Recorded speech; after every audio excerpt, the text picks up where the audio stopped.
On the Unplugged, first of all, I loved your playing on that. It was excellent. I think actually you and Eric were the stars of the Unplugged, in my opinion. Well, thank you. So, but what was the experience like on that? And was there some pushback maybe from you and Eric to, when they brought back the original members? Was there some kind of feeling in the room like, oh, I don't know about this. Is this going to be? How's this going to play out? Well, we were very aware. Everybody should understand that. All right, KISS. First, we did some conventions. We started actually the first one in Australia, and realizing I do believe that Gene and Paul felt that this was valuable to, like, well, we have the outfits, we have the stuff. You know, let's present it to the fans and do official conventions. I think they were aware that conventions like this were very, very big. And well, wait a minute, we're KISS. You know, that kind of thing. And from there it evolved, and we had that. It wasn't a very long one, maybe 3 weeks, over the course of 3 weeks or so, we did KISS conventions. And in most of the cities, they were very successful. There were a few who didn't actually do very well. And it might have been, it was $100. Oh my God. You know, if you think about it, maybe back then that was a lot of money. You know, now it's like, oh, come on, you know, it's really not a lot of money. But the idea of it was really novel.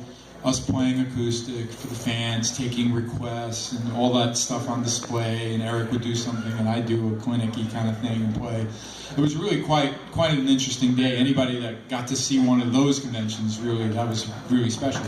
But now MTV comes in, okay, sees this, and they had a very successful show called MTV Unplugged, of course. And the guy that runs that, very big KISS fan, this guy, Alex Coletti, and he really wanted KISS, okay? But, you know, I mean, we weren't always in the, you know, we weren't always at the top of their game. You know, they were always looking for the new bands, you know. But what a score it would be if they asked Ace and Peter and a reunion happened on the show. You get what I mean? You get the angle here, right? Wow, this is a score.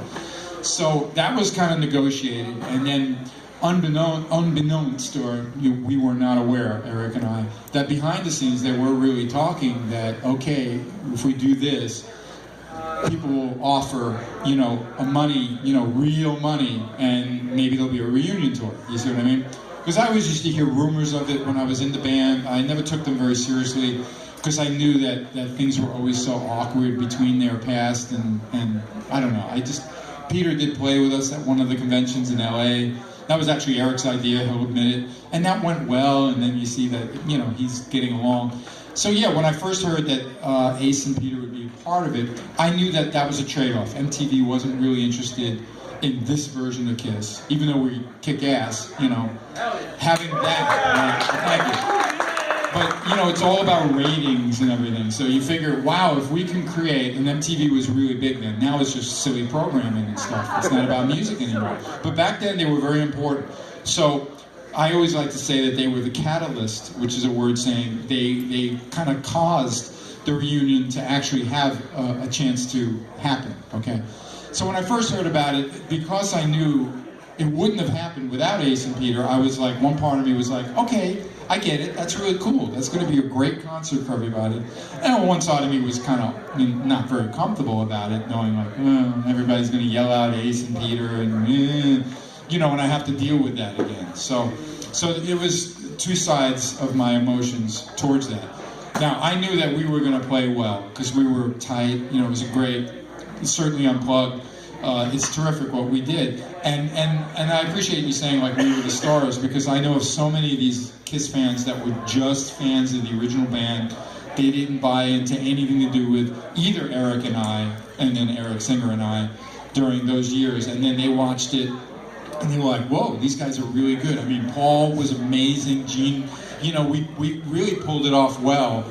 And Ace and I were really handicapped. We had to play guitars that were really acoustic guitars. Where during the convention tours, I was always kind of, I wouldn't call it cheating because they call them electric acoustic, but those Gibson Chet Atkins guitars were much more like an electric guitar than an acoustic guitar, and MTV wouldn't let me use it.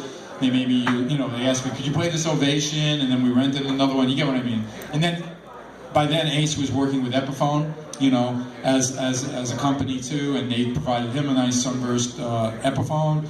Paul always had a relationship with Ibanez, so he's playing that. And then Gene was like, what am I going to do? And then Kramer happens to make this big acoustic bass that plays very well, because that's not really common electric bass guitar, you know, it just isn't. So anyway, it came off great. I was, the rehearsals, they didn't come to one rehearsal, Ace and Peter.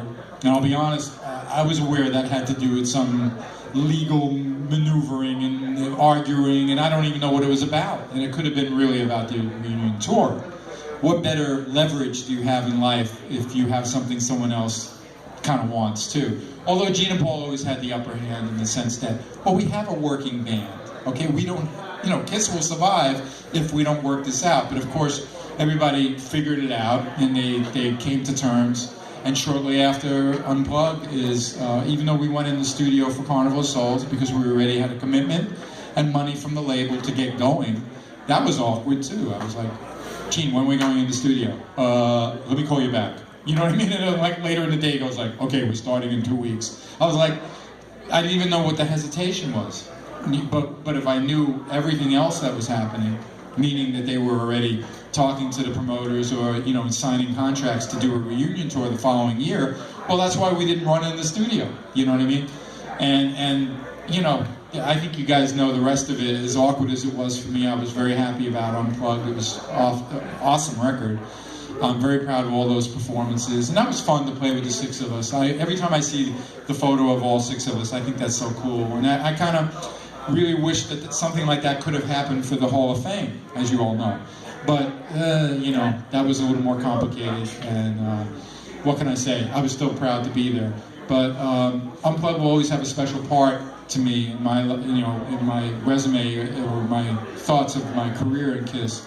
But I also know it was kind of like my last official gig in the band. Of course I recorded, and we did only one other performance together. And anybody want to guess what that was? It was around the holidays that year. What was that? Yeah, it was the Mark and Brian Christmas show. Exactly. I have a recording of that. It's pretty cool. So that was technically my last performance with the guys, as a member of the band. But that was, again, Unplugged is a great record. I'm still super proud of it, and I think it has its place